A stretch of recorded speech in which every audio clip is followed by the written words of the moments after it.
Now, before we wrap up today's show and Chris returns back to New World and I return back to lurking in chat, Loyal Mango with an interesting question here writes, my last question for you both is, yes, it's a long shot. Eorzea and Vana'diel coming together.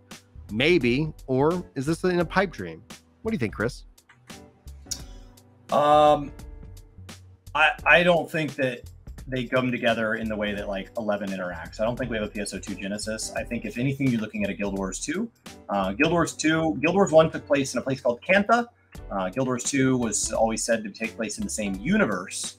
And in End of Dragons, kind of their Endwalker type experience, they actually went back to Cantha, which is the Guild Wars 1 land. But the way they handled that time-wise is there had been, Cantha has been locked away for a substantial number of years, and so they can justify Cantha being recognizable, but it is a different Cantha because so much time has passed.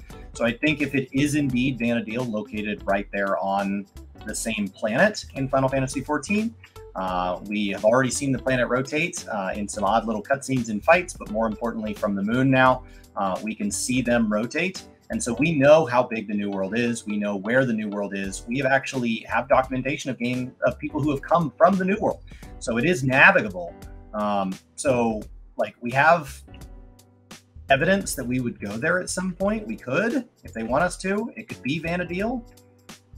But if it is, like, just expect that it's not necessarily like a sign that it'll pull exactly from 11. It's not a sign that the integration with 11. Those things could be true, but also separate. Yeah, and so, and Veritas puts this out, is that if it comes together, it's going to be an alternate version of Vana'diel as well. And so what would be really cool is that I honestly think if they did add Vana'diel in any capacity, that would have to be, that would be a must play for me. That would be a must return moment. And to come back and step in and see how they've rendered it, even just from a visual perspective, in the world of Final Fantasy XIV, in the engine of Final Fantasy XIV. The thing, though, is that as much as I have really good memories of Final Fantasy XI, and as much as like Horizon 11 is out there doing, I think, good work, putting out a version of the game makes it easy to get in.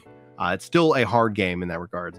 But as much as we look at 11 fondly, we have to be willing to compromise on various different aspects. Now, the big question, the big thing that I would say is that to what purpose would they put Vana'diel in that would be exciting and at the same time, not necessarily feeling like a slap in the face, to like the 11 players, right? One of the things I felt about Eureka was I want more Eureka. I don't want it segmented over into this one space. So they were going to bring in something like Vana'diel, which is a massive landmass, which has a lot of nostalgia history, which in my mind would have Windurst and Bestock and Sanadoria and Juno. Like whether they want to tell a story before or a story, sometime after, or its own story within the world of 14 that utilizes this backdrop, this world, like would this be a good opportunity for them to kind of like rethink the open world and the systems that interact? And my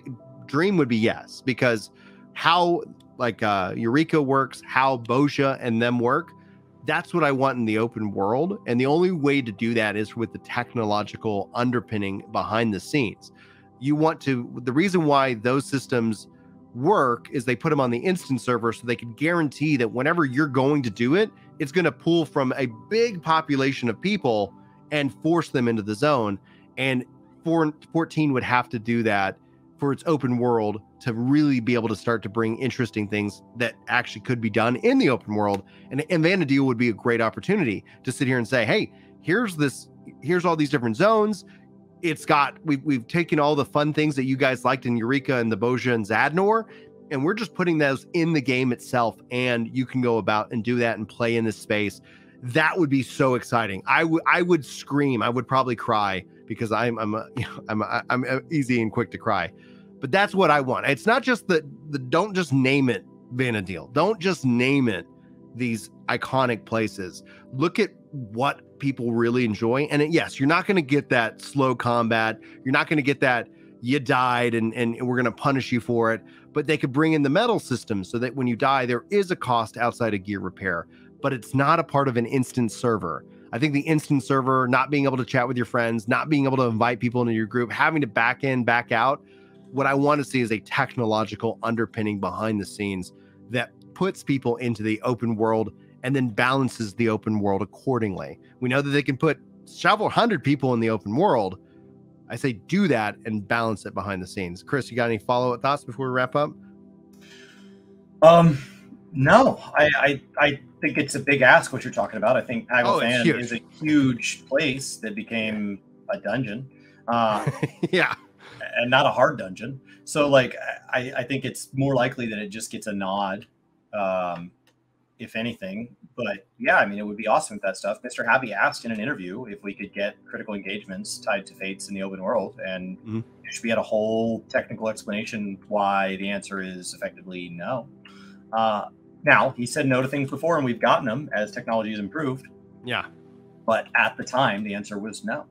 Yeah, and that's why, like, if we were going to explore the New World, I haven't been keeping up on the lore, but I could see the New World being something introduced further down the line, because they got the cross data center, they got cross world, which is huge, cross data center, which was massive.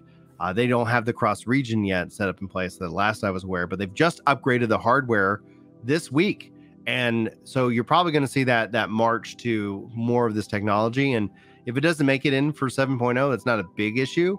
But just knowing that that's something that, like, in terms of like things that they could still say, like, that they're working on, and 8.0 massive news announcement, it's a mega server now, and we're going to fill the open world with the players, and it's just going to handle itself, like in Blue Protocol, like in Destiny, like in the new modern MMO, which is like, we're just going to handle it for you, and you just go off and play.